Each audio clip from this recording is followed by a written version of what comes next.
પહેલગામ હુમલા બાદ સુરક્ષા એજન્સીઓ સતર્ક થઈ ગઈ છે। હુમલાના પગલે ગીર સોમનાથ પોલીસ બની છે સતર્ક। ગીર સોમનાથ પોલીસનું દ્વારકાના મધ દરિયે ચેકિંગ, દરિયામાં અવારનવાર અવરજવર કરતા માછીમારોનું પણ ચેકિંગ કરાઈ રહ્યું છે। અરબી સમુદ્રમાં ગુજરાત પોલીસનું ચેકિંગ હાથ ધરાયું છે।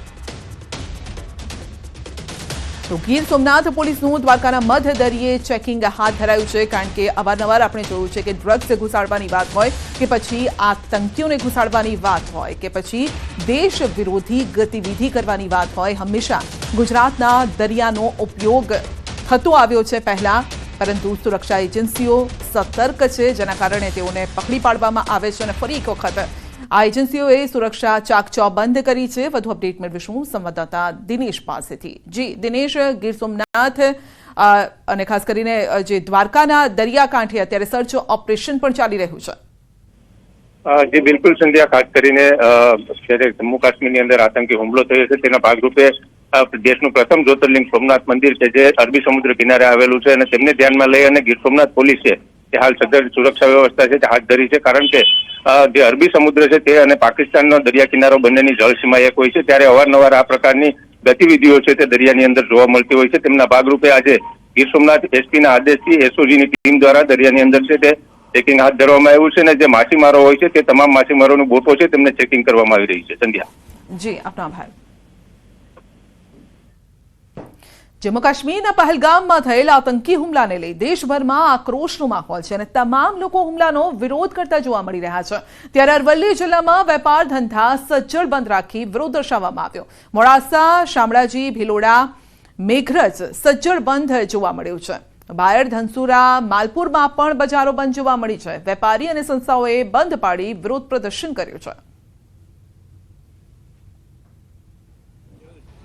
नाना केबिन वाला बंद राखी અને જે આ દુઃખદ ઘટના બની છે એના માટે દુઃખ વ્યક્ત કરી અને પોતે સ્વયંભૂ બંધ રાખી અને લાગણી એ પરિવાર માટે દર્શાવી છે। અરવલ્લી જિલ્લાના તમામ તાલુકાઓમાં સજ્જડ બંધ પાડવામાં આવ્યો છે। આજે જે આક્રોશના માહોલ સાથે વેપારીઓ દ્વારા જે પ્રકારે બંધ આપવામાં આવ્યો, તમે દ્રશ્યો બતાવીશ કે માલપુર રોડ ઉપર આપણે ઊભા છીએ હાલ, આપ જોઈ શકો છો કે જે પ્રકારે પોતાના વેપાર ધંધા બંધ કરી અને પહેલગામમાં બનેલી જે ઘટના છે તેનો વિરોધ કરવામાં આવી રહ્યો છે। આતંકીઓના જે મનસૂબા છે તે મનસૂબાની સામે એક આક્રોશ જોવા મળી રહ્યો છે કે આતંકીઓનો ખાત્મો કરવામાં આવે તેવા આક્રોશ સાથે વેપારીઓ દ્વારા પોતાના ધંધા રોજગાર બંધ કરી જે મૃતકો છે તેમને પણ શ્રદ્ધાંજલિ અર્પણ કરવામાં આવી છે।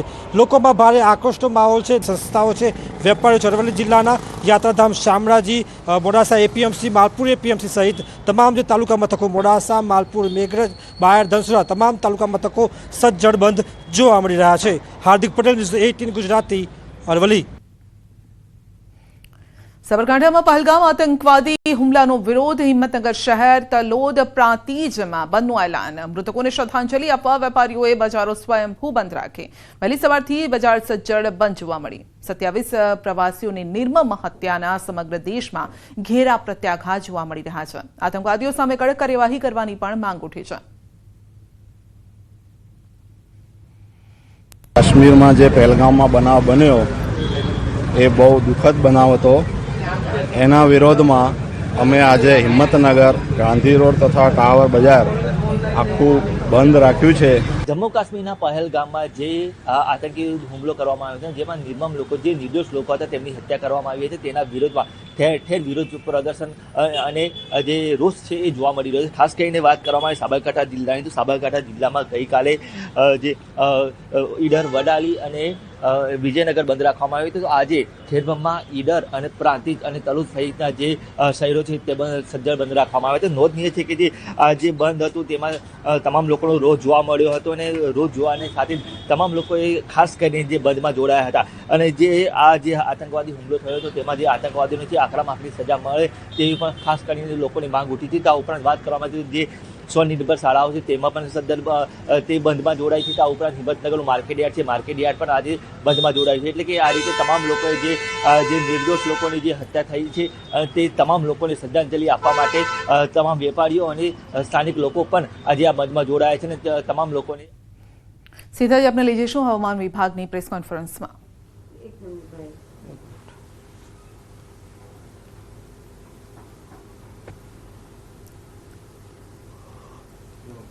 forecast क्या रहेगा?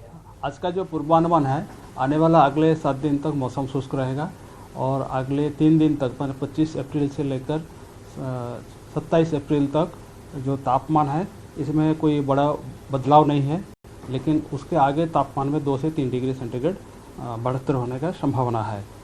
और जो हमारा क्षेत्रों में उच्चतम तापमान है 40 से 44 डिग्री सेंटीग्रेड के आसपास रहने का संभावना है आज से लेकर 7 दिन तक, मतलब 1 मई तक।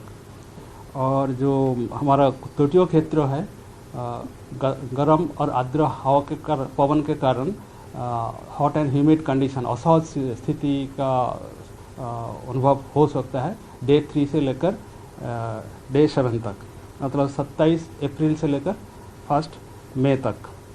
और जो अहमदाबाद और आसपास जो क्षेत्र है इसका जो तापमान है वो उच्चतम तापमान है 41 डिग्री सेंटीग्रेड के आसपास रहने का संभावना है। और अहमदाबाद में आज जो तापमान रिकॉर्ड हुआ है वो है 42.1 डिग्री सेंटीग्रेड, 42.1 डिग्री सेंटीग्रेड। और जो गुजरात रीजन में सबसे ज़्यादा तापमान रिकॉर्ड हुआ है वो है भुज में 42.7 डिग्री सेंटीग्रेड।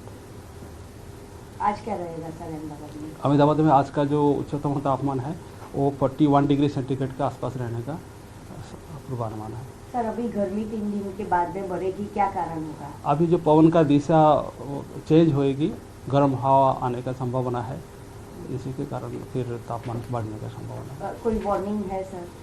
अभी जो कोस्टल एरिया में हम हॉट एंड ह्यूमिड वेदर का कंडीशन का वार्निंग दिए हैं डे 3 से लेकर डे 7 में।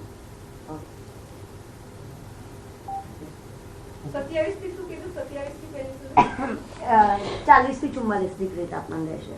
हाँ 40 से 40। नहीं 27 से लेकर 1 मई तक। हाँ मैंने आज से पूरा हफ्ता का बोला है। एक वीक। हाँ एक आज थी।